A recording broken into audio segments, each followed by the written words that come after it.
All right, guys, so I had a few technical difficulties near the middle of this live stream, so I'm actually going to turn this into a video instead of a live stream. I'm going to remove all the live streams. This is a reminder, we're doing our 12 days of Cryptomas contest starting today. We'll announce the first winner tomorrow. We're giving away 1,500 Tron. All you got to do to enter this contest, go follow me on Twitter, and then in this video, comment with your Twitter handle and also your Tron address. Announce the winner tomorrow. We're going to have 12 little challenges. It's all going to be that simple for the next 12 days. So you guys make sure to do that. Appreciate everybody, all of the Bit Squad who watch the live stream live. So now you can check it out without the technical difficulties. Enjoy. Don't forget to click that subscribe button to become a member of the Bit Squad. For the month of December, we're giving away a Nano Ledger S sponsored by Nimic. Make sure you guys like and comment on all of our videos in December to get the maximum number of entries.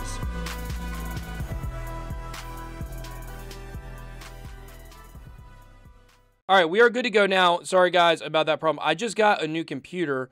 So this is actually the first live stream I've had with this new computer, and it takes a while to configure everything. So, and unfortunately, this is the kind of thing you can't really test until you're doing it. So, I had ran some tests earlier, and sorry about that problem, guys. But we're back and we're good to go. So, okay, I forgot totally where we were. I think I said the Illuminati because it said it like 1,000,000 times over an echo.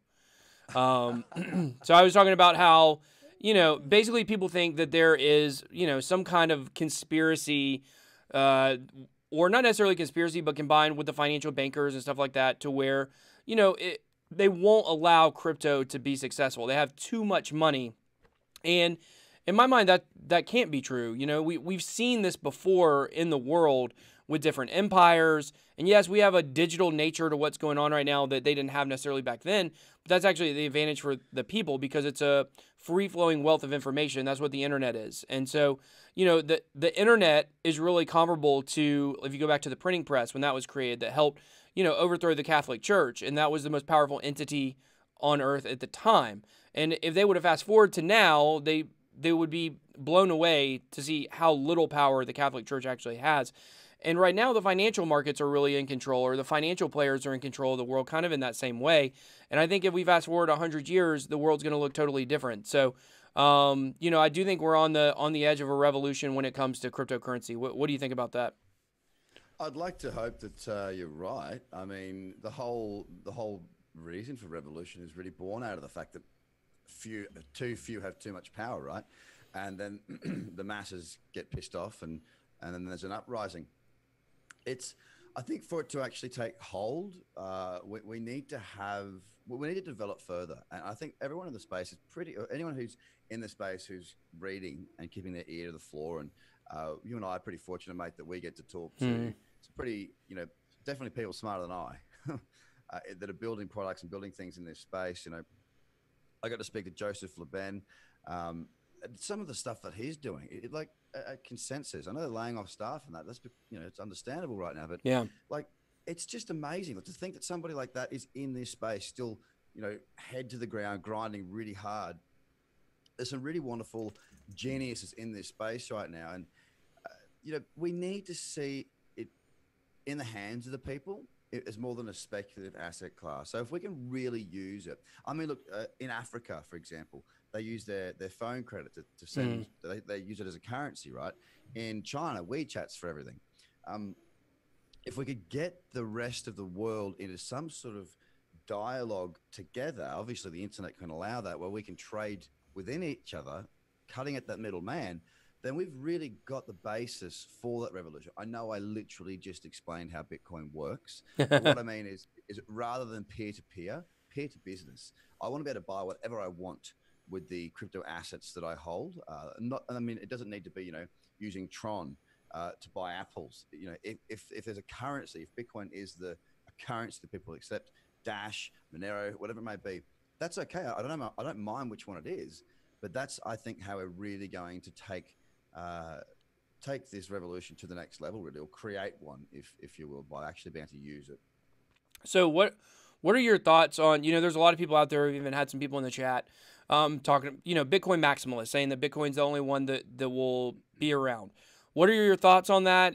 Does that affect the way that you trade, or, even if these crappy coins, so to speak, are not going to be around forever. Like, you can still trade them and get value. What is your viewpoint on that, and how do you see it? Yeah, look, I mean, I'm not the tech guy, so I'm not the guy who is. I'm good at what I'm good at, but I'm certainly not somebody who ever claims to be knowledgeable about the technology or why Bitcoin's better. I mean, it's got the first player advantage. Exactly. That's the one thing. It works. Big community. I mean, I can see why people are Bitcoin maximalists, and Bitcoin is the heaviest weighting token in my portfolio. So I get that. When it comes to trading, the not so good coins, shall we call them? I like to trade with leverage. Okay, if I trade with leverage, I can go short. Now there will probably be people that will accuse me of causing the market to fall because of that, but that's not true at all. No, it's a derivative. It's a derivative product. It's derived from the underlying. It's not forcing the price down. The thing that forces the price down are people that are selling it. And I profit on them selling it by getting the direction right. That's what a short contract or a short trade is.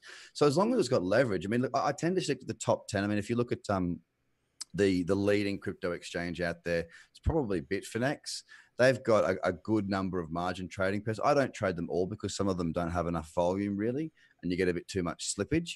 I mean, even some of the high ones, like one of the guys, one of my apprentices had slippage of 8% on Ethereum Classic against the dollar, and I mean, he was in about 8% profit, and he ended up having an 8% loss. Now he was risking 1% of his capital on that trade, so that's how bad the slippage was. So there's a number of things you've got to be careful of, but I can trade either direction. So for me, as long as it's on a margined trading desk, I don't mind because I can go either way. If it's like Binance, Bittrex, Poloniex, these sorts of things, OKX, whatever, then I can only go long. I can only buy it, and therefore the options are quite limited against Bitcoin at the moment because most of those not so good coins are falling heavily against the price of Bitcoin, even though Bitcoin has been falling. Yeah. And the thing about not being like living in the United States, we can't short. We can't long, we can't short. There are ways around it. You can use VPN, things like that. Personally, I don't. I've learned how to margin trade, and I would like to try it out, but I can't find anywhere that will let me do it legally, so I'm not going to do it. We saw what happened to Tone Vase when he was talking about doing it, and he shouldn't have been doing it. So how much of a disadvantage do you feel like people that can't margin trade are at, in this style of market? Well, no doubt, if you're a trader, there is a disadvantage there because you've only got one direction to work in. You can have a look at different brokers, though, different platforms in traditional markets that do offer. That's a way that you can do it. Because sure, Tone. I mean, I was with Tone for a couple of days in Sydney just as that was happening, and he was pretty rattled by that. Like he was pretty, as you would. It's quite a bit of money that he's not getting through affiliates next year. And I feel for him, but that's the thing. You've got to be careful what you say. He does have a really big following, and people do take notice. But yeah, I'd say there is a disadvantage there, but there are ways around it, and not illegal ways either. Let's not forget that the CBOE, the CME. I mean, there's new products coming in as well. I would be looking for traditional platforms, traditional institutions like what is it? TD Ameritrade, I think, is one that's looking into it. I don't know all your platforms over there, but definitely worthwhile having a look at what is legally available to you, because there's more out there than just BitMEX and Bitfinex. But definitely, I mean, to not be able to go short, it's obviously you can't hedge yourself. Yeah. It is a disadvantage. I'd be lying if I said otherwise. Yeah, I mean, I would like to, some people say you can still short it right now and it's going to go much lower. I'm hoping it's not going to. I'm not a TA guy, but, definitely when we have the next run that comes around, once we get close to a top, I would like to have that ability to do it. So I may take up residence in another country. We'll see. Well, that's what Tone's talking about doing too. Yeah. It's an option. Yeah, it's definitely an option. It's definitely something that I've thought. A lot of my Bit Squad members are in Australia, so maybe I should come out there. So, come out, mate. It's a good place. We're happy people. Yeah. We don't have guns. If you like guns, you have to leave them behind. But other than that, we've got everything else. Well, so okay, yeah. Let's talk about this has been a hot button issue, and I would like to kind of get your thoughts on it. We've had a lot of questions in the chat, and so We'll get to those after I ask this question. We will start handling some of those questions. But Bitcoin futures, right? So you probably understand what futures markets are, I would assume, correct? Okay. So basically, the CME and the CBOE futures markets that were launched last year, okay, those are backed or settled is the proper language there. They're settled in US dollars. The backed, BAKKT, Bitcoin futures that are supposed to be coming out in January, those are settled by Bitcoins and not US dollars. Can you kind of explain like the difference or what kind of difference that will make in between the futures from last year and then what we potentially have coming? Well, first of all, the futures from last year, I think a lot of people put too much weight in them. I've been saying it for a long time. People go, "Oh, the future! Don't forget the futures contracts are about to expire." It's like, why would I care about that? Yeah. Like, people, oh, because this might happen. It's like, but it hasn't happened in any market ever. Why would it happen in this market now? And it was a self-fulfilling prophecy to a certain extent. You know, people would go, "Oh, look, you know, the sky's falling," and the sky did fall a bit. You know, but the backed one, it's really positive because they come back into Bitcoin, which means people need Bitcoin to trade it, which means Bitcoin need people to use it, which means Bitcoin will need to be purchased. Now, of course, there's OTC desk. We know that right now they're probably doing the bigger volumes. Well, they are doing the big volumes. Those that wish to be in this space long term are using over the counter. And if you want to buy over, say, $50,000 worth at a time, you're better off doing an OTC deal anyway, 9 times out of 10, right? Yeah. So it's going to be more. Well, I don't have a crystal ball, but as a logical thinker, as somebody who understands how, you know, settling in dollars, well, then that would affect dollars if it was going to affect anything. Yeah. Settling in Bitcoin, well, then people will need to have Bitcoin to participate. So I see it as being a much more of a positive. I didn't see the futures being introduced like earlier this year as a negative either. I saw it as a positive. As a matter of fact, whenever we've got a new industry or a new brand or a new conglomerate talking about investing in, setting up funds in, I think it's a good step in the right direction because it does bring that additional credibility into the space, and it needs that to grow. Yeah, I think looking back, when those futures markets were launched last year, there definitely were some huge green candles at first, and then that was pretty much the signal of the end of the bull run. There towards the middle-ish to the end of December, and I don't know, like a lot of people point back and say, "Oh, well, that's what caused it." Well, we were just really oversold. I mean, you're looking at the current value of Bitcoin right now, and know that that we weren't actually close to this valuation last year at this time. So I don't know. I understand what you're saying about a self-fulfilling prophecy. I think also it's kind of like part of the thing that I think ended up launching those, futures contracts was just the overall hype of Bitcoin, which was at its peak at that point. Yep. So, I think it may not necessarily be a product of those happening, but those happening at that time may have been a product of the hype, if that makes sense. So I couldn't agree more with you. I think you're spot on there. Absolutely, mate. Yep. So cool. All right. Well, let's. We had a couple of questions in the earlier version of this video before we had problems. One people want to know was, do you just trade when you're trading crypto? Are you always trading against Bitcoin value? I know that you said that during this giant lull we were in, it made the most sense. But how about overall? Do you use other trading pairs other than Bitcoin? Yeah, I'll trade against the dollar. I'll trade against Bitcoin. I'll trade against Ethereum. With Ethereum, I tend to stay within the top 10 because there's just not as much volume. And if you're going to trade a larger position, you don't want to take the slippage. Even if you're not trading a larger position, the slippage can affect you if there's not much volume there. And slippage is when you might have an order to sell at 500, but there's your order of 5,000 at 500. There's only 500 at 500, so you've got to find the other 4,500 somewhere else. So it moves to the next price, and you slip down, therefore increasing your risk. That's what that means. Okay. But I'll trade against Bitcoin pairs. So Binance obviously is a place that I'll trade, and there's no leverage at Binance. So this is something that you and your viewers that are in the US can do. It just means that I'm building my Bitcoin stack. That's fine. I got no issue holding Bitcoin. A trade's a trade in my view. One's building my portfolio. One's building my trading account. But yeah, Bitcoin, Ethereum, and dollar are typically where I work from. Yeah. Well, at the end of the day, one Bitcoin equals one Bitcoin, right? Correct. All right, got a bit of a cold, guys. Let's see. Ask him if you can, and this is a good question. Right now, like leverage trading notwithstanding, we've already talked about, some people can't do it. Right now, can you actually trade successfully in this market? Just kind of going back and forth between different cryptos. Well, I mean, going back between different cryptos, as in moving from, say, Bitcoin to Ethereum, moving back and forth. Right. Is that what you mean? Well, just Well, trying to make add Bitcoin value. If that makes sense. well, it depends what your objectives are. Yeah. I mean, there are, take away the leverage or the margin trading side of things.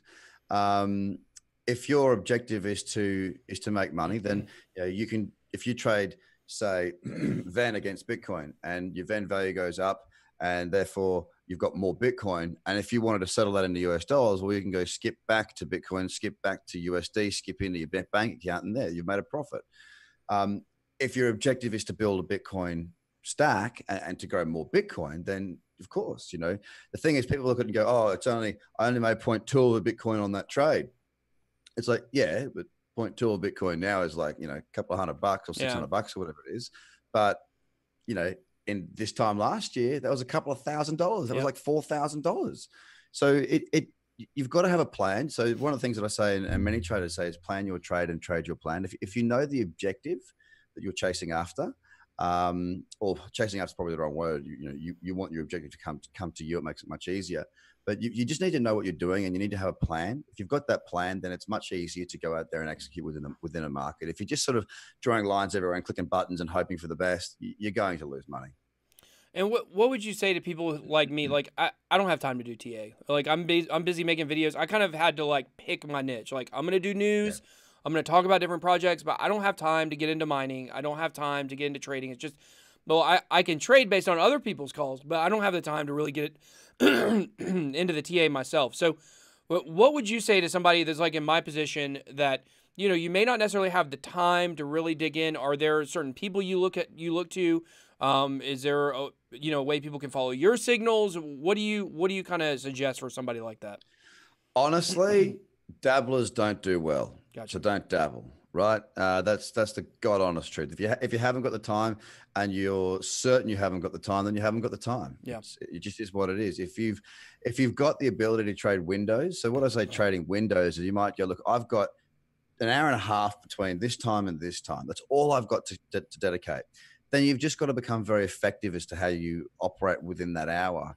I've got to go on in 13 minutes, I've got to get off this and go on and do my scan. So I do a scan every day with my members, going through and looking at the market. So I look at the top 100 Bitcoin, look through all the margin pairs, look through everything, and essentially get to a point where I make a watch list. So then each window through the day for me is every 4 hours. I come back, and before the 4-hour candle closes, I'll have a look at it and see if there's anything within that watch list. So you can become extraordinarily effective and efficient by knowing, again, what routines that you've got to follow to make it work. Yeah, I think that's a good point. And I think for, if somebody wants to, let me say it like this. If somebody wants to know more about what you're doing, like, do you have resources for people? I know you do have a website. I've got the link to your website and also your channel below, but I wanted to give you a chance to talk about, kind of what you can do for people as well. Yeah, look, thank you. I appreciate that. Probably the best thing we've just relaunched our website, rebranded, just made it a bit better, to be honest. So we're going to be coming out with a lot of additional content that will be like webinar type stuff, So the best thing to do is to follow me on Twitter, Facebook, YouTube. Get onto my mailing list so you can see what and look, we don't spam the crap out of you. We just do a video a week, sometimes 2 videos a week. But look, I do a lot more free content than I do paid content. I do have courses. You can learn my courses. They are checklist strategies. I do scans each day. Like I said, I do daily videos to my members. It's called Market View. And actually we've got a competition at the moment where you can win, put out like $14,000 worth of prizes and stuff, but it's to pick the Bitcoin price on the 31st of December at midnight. So if you want to have a laugh and have a crack at that, it's just tradercobb.com/BTC. And that should also get you subscribed to the video newsletter as well. So you might win something, have a bit of fun, and you can get onto there. But look, best thing to do is to go through the website, have a look at it all. I do a lot of content out there on my Twitter and social media feeds, and if I can help it, if it makes sense what I do, great, let's work together. If it doesn't, then that's okay as well. So, okay, well, awesome. Well, like I said, all that information is down below in the video description if anybody wants to go visit your website and check it out. I want to talk about the like trading indicators. I had a question on here, and the question was, do you know, do you use or know the TD sequential indicator? And I guess the bigger question is, I don't know if you know that one specifically, or use it, but like, what are some indicators that you suggest people to look into? Yeah, I've heard of it. I don't use it. I use the 10-period moving average exponential, the 20-period moving average, the exponential, and the MACD. Okay. That's it. What is MACD? That is all I use. Moving average, convergence, divergence. It doesn't tell me when to get in a trade. It tells me when to stay out of a trade. Oh. So I put everything on price action. And again, I call it the cradle zone when price pulls back into that zone between the 10 and 20. It's across lots of my YouTube, lots of my videos online. Like if you want to go and look at the cradle zone, you won't struggle to find it. There's no secrets around it, but I build out checklists around it. But when price pulls back into an equilibrium point, that's what I'm interested in. No indicator is going to tell me that. I've learned to trade via traders that put all the weight on price action. So that's why I keep it my charts are very, very simple and straightforward. Nice. Okay, let's see. We got some more questions. Let's see here. Let's see. We already talked about this one, which was, okay. How many trades do you make on average each month? Yeah, there's not really an average. It just depends on the market. But between 5 and 10, as a round guess. I don't trade heaps. I wait patiently. Now I know guys and girls within my community that I know they trade more sometimes. But less is more for me. Less reporting, less screenshots, less accounting, less risk. I'm just very, very selective as to what I take now. Okay. Yeah, that's really cool. So the patience is the key. I mean, I think a lot of people would say the number one reason that traders fail is emotions, right? Absolutely. Yeah. Over trading takes out most, man. True. Yeah, it's just like poker. Trading and poker are so similar to me. I play a lot of poker, and it's well. Then if you play poker, you probably got part of the first and hardest thing down. It's patience and emotion. Yeah, because I know in poker, it's like you get that one, and you're just like, oh man, I took such a big hit. I need to hurry and try to get this back. Like that's immediately what your mind says. But really the best thing to do is get up from the table and take a break. And I think in trading it's probably pretty similar. You take a really big hit, you probably need to take a break before you start setting your next trades because you don't want those to be affected by your emotions. So walk away. That's what you got to do. Exactly. Let's see. How low do you set your stop losses? Depends on the trade. My stops are dictated by the that I'm taking. So it's not like a 1% or 2%. It's not a fixed amount. It depends on where the trade suggests. So all my trades, they give me a precise entry, precise stop, and targeting will depend on how what I want to tail out half 1-to-1 so that I'm at break even. But yeah, it's decided by the trading setup itself and the market itself as opposed to a set rule. Okay. Awesome. The follow-up to that was, are you afraid of, like, because it's 24/7 markets, are you afraid of like the price drastically dropping overnight? I know you said the stop losses, but I know for me, like back when we go to the bull run, like I couldn't even sleep. I'd wake up 2 a.m. like, oh, I need to check my portfolio. Kind of how do you kind of just let it lie, I guess, when you're asleep or on vacation or whatever it might be. If I'm in a trade, I don't really care because I got my stop set. Right. And look, again, the thing is, I've been trading for 12 years. So I've been through all of that, right? I've done that. Even with foreign exchange, when I trade out, it's still 5.5 days a week, right? It's 24 hours a day. So for me, it's not I don't even think about it. I go home and that's it. I'm done. I'm not looking for more trades. I couldn't care less. Yeah. But that's because I've been doing it a long time. So it takes a little bit of time to get used to the fact that you need to master yourself, I suppose, to know that, okay, well, I'm not going to think about it anymore. Because I used to do the same, man. I used to wake up in the middle of the night and be like, bing, Uh, what's Dolly Yen doing? Shit, what's the yeah. doing? You look on your phone and, you know, you'd be looking at the charts and it would ruin your sleep. And the next day you weren't as effective. And it's a vicious cycle. So when I'm in a trade, my stops are in. Whatever happens, happens. One thing I know is I need some rest. Yeah. So everyone's got a different way of doing it, but you'll get there. Everyone gets there eventually. So let's see. We got some more questions. We talked about Tonebase for a minute. It says, did we lose him? I hope not. You guys can still see, right? We had a question on, we talked about Backed a little bit already, but one thing, you know, a lot of people are, wanting to know is how, since it's going to be settled in BTC, how will that have an effect on the market price, on the price of the markets of Bitcoin? Well, I'm hoping that it brings more participants in because more people that are trading on the contract need to settle back into Bitcoin. So therefore, there's a way for more money to come in. But it really will remain to be seen how popular it is as to how much it affects the market. No doubt, I think it will have positive ramifications. But the thing is, as well, is that people might settle back into Bitcoin and sell that Bitcoin straight away. So there's, you know, the God honest truth is it's another positive, but the way it's going to affect the market short term and immediately, I really don't know.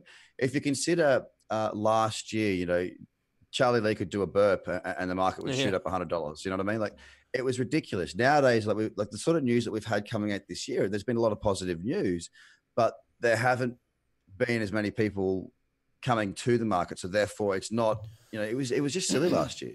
So it's maturing, and products like the Backed product will help it to mature. Products like the futures that came out help it to mature. Fidelity, looking around, that'll help it mature. It needs to mature to get the growth, and people need to understand that.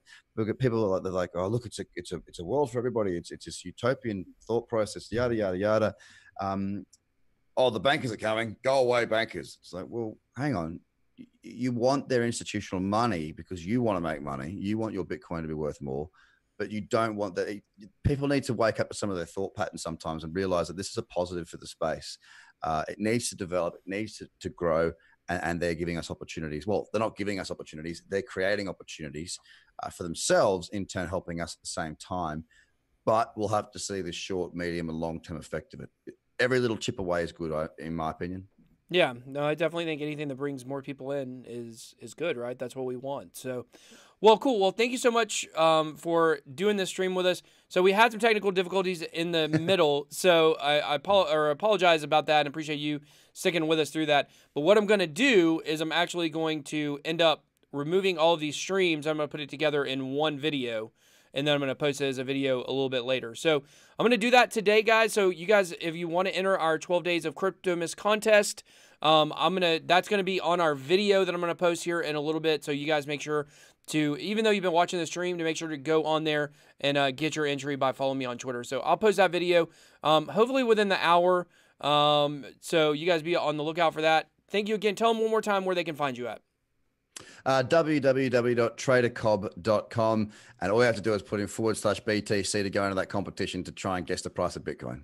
Awesome. All right, guys. Thank you so much for joining. You guys, like I said, check out video out later. We will talk to you later.